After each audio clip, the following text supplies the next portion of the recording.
Niamatpur central BJP কার্যালয়ে নতুন জেলা সভাপতিকে সম্বর্ধনা। আসানসোল জেলা সাংগঠনিক সভাপতি দেবতনু ভট্টাচার্য সঙ্গে উপস্থিত ছিলেন কুলটি বিধানসভার বিজেপি বিধায়ক ডক্টর অজয় পোদ্দার, রাজ্য কমিটির সদস্য বিবেকানন্দ ভট্টাচার্য, প্রাক্তন সভাপতি অরিজিৎ রায়, সঙ্গে কুলটি বিধানসভার 4টি মণ্ডলের নেতৃত্ব এবং কর্মী সমর্থকেরা। নিয়ামতপুর বিজেপি সেন্ট্রাল কার্যালয়ে নতুন জেলা সভাপতিকে সম্বর্ধনা দেওয়া হয়। অনুষ্ঠান সম্পর্কে বলে দিন।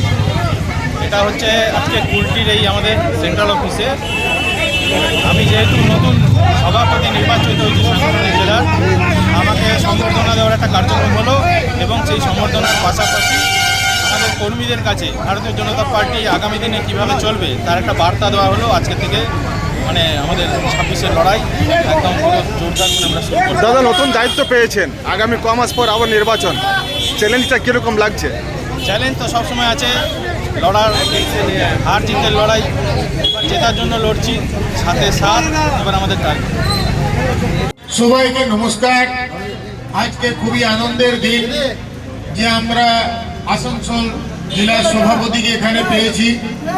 আমার বন্ধু বান্ধব অ্যাডভোকেট রামেশ পাল সিং থেকে আরম্ভ করে, ভট্টাচার্য দা থেকে আরম্ভ করে, সিদ্ধেশ্বর রায় থেকে আরম্ভ করে, সুনীল দা, দিলীপ দা, সবাইকে নমস্কার জানিয়ে আমি দু একটা কথা শুধু বলব। ইনি তো স্টেটে জেনারেল সেক্রেটারি হতে পারে, কিন্তু আসানসোল দায়িত্ব কেন দেওয়া হয়েছে? এই জন্য কি 7টার মধ্যে আমরা 7টা জিততে পারি, সেই জন্য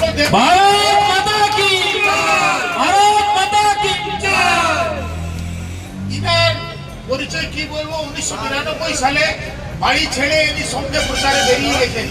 এই 2 বছর হলো আবার ফেরত এসেছেন। নর্থ বেঙ্গল, মালদা, মুর্শিদাবাদ এমন কোনো জায়গা নেই যেখানে বিভৎস পরিস্থিতিতে উনি কাজ করেছেন। আগেই বাচ্চাটা বললেন কৃষ্ণজি রবীন্দ্রার কথা। হিন্দু জাতি সংগঠনের সঙ্গে তাদের পুরো জীবন কেটে গেছে, তারা যেভাবে জীবন কাটিয়েছে সেভাবে সুসন্ধান আজকে আমরা পেয়েছি আমাদের মধ্যে দেবতনু ভট্টাচার্য মহাশয়কে। তিনি আমাদের একটা সেনাপতি রূপে আমরা আসানসোলে পেয়েছি। আসানসোল এবার আমরা আশা করি আসানসোল আশাতীত উন্নয়ন করবে, যাতে আমরা 1926-এ সরকার গঠন করতে পারি, যাতে আসানসোলে একটা পূর্ণ ভূমিকা থাকবে, আসানসোল 7টার মধ্যে 7টা দেবে, এই আমার উপেক্ষা। আর আমার এটা ওনার জন্য আর কি বলবো, সবাইকে ধন্যবাদ দিয়ে শেষ করছি।